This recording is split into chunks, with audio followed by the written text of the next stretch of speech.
بسم اللہ الرحمن الرحیم۔ کل ہم نے پڑھا تھا ضربت والا قانون، اب اس پر ہم اجرا کریں گے، ٹھیک ہے جی، کیونکہ اجرا کے ذریعے طالب علم کے اندر پختگی پیدا ہوتی ہے۔ اگر وہ قانون صرفی ہے یا نحوی ہے پڑھ لیتا ہے، اس پر اجرا نہ کیا جائے تو اس کا قانون پختہ نہیں ہوتا، اور وہ قانون کا رٹا تو لگا لے گا پر صحیح طریقے سے جو سمجھ اس قانون کے اندر ہونی چاہیے وہ اس کو حاصل نہیں ہوگی۔ اب اس لیے ہم نے قانون کل پڑھ دیا تھا کہ ضربت والا قانون، تائے تانیث جو محض علامت تانیث ہو اس کا فعل میں ہمیشہ ساکن ہونا واجب ہے،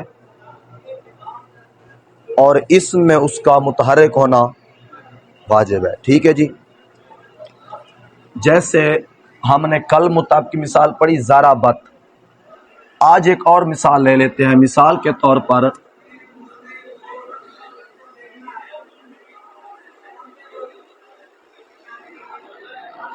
اکرمت،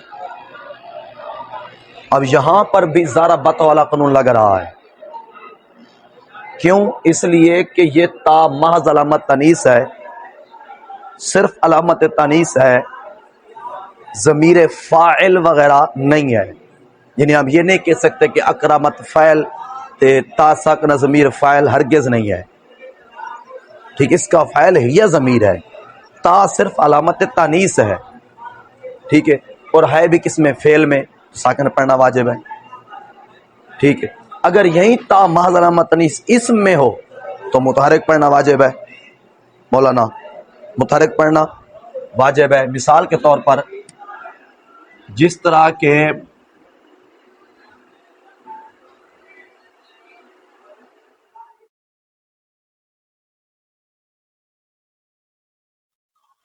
متصرفتن، اب یہاں پر بھی تا صرف علامت تانیث ہے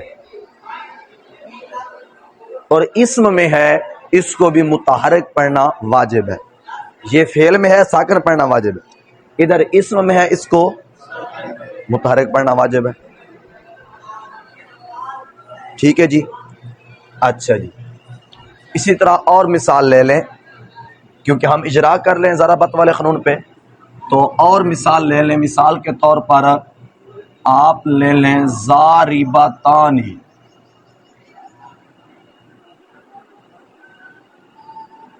ضاربتانی میں یہ جو تا ہے،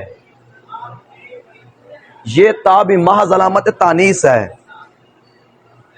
یہ تا محض علامت ہے، اور جب اس کو ضاربتن سے بنایا تھا نا، ضاربتان کو ضاربتن میں تا کے آگے الف علامت تثنیہ لائے تھے ما قبل کے فتح کے ساتھ، تو اب وہ ضاربتن والی تا ادھر آئی ہوئی ہے، وہی تا ہے، اور یہ تا محض علامت تانیث ہو، دیکھیں متحرک پڑھا گیا، قانون لگا کہ نہ لگا؟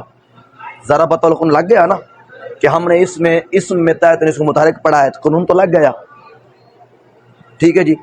اسی طرح مثال کے طور پر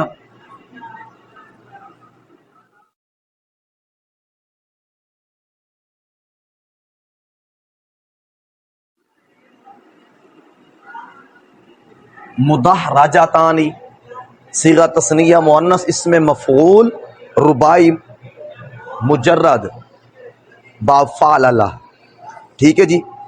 اب یہاں پر بھی مدحرجتانی، یہ تا مؤنث کی علامت ہے اور محض علامت تانیث ہے، تو اس کو بھی متحرک پڑھا گیا، یہاں پر بھی قانون لگا ہوا ہے ضربت والا، ٹھیک ہے جی۔ اب یہ تین مثالیں ہم نے اسم کی پڑھی، اب ایک اور مثال فعل کی لے لیتے ہیں۔ ایک اور مثال کے طور پر آپ لے لیں تضاربت،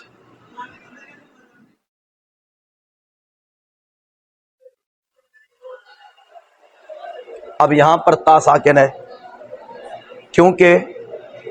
کیوں ساکن ہے مولانا؟ بتائیں، اونچا بتائیں۔ ہمیشہ ساکن ہوتی ہے، ٹھیک ہے جی، کیونکہ یہ فعل میں ہے، ٹھیک ہے، اور فعل میں علامت تانیث جو محض علامت تانیث ہو کیا ہوتی ہے؟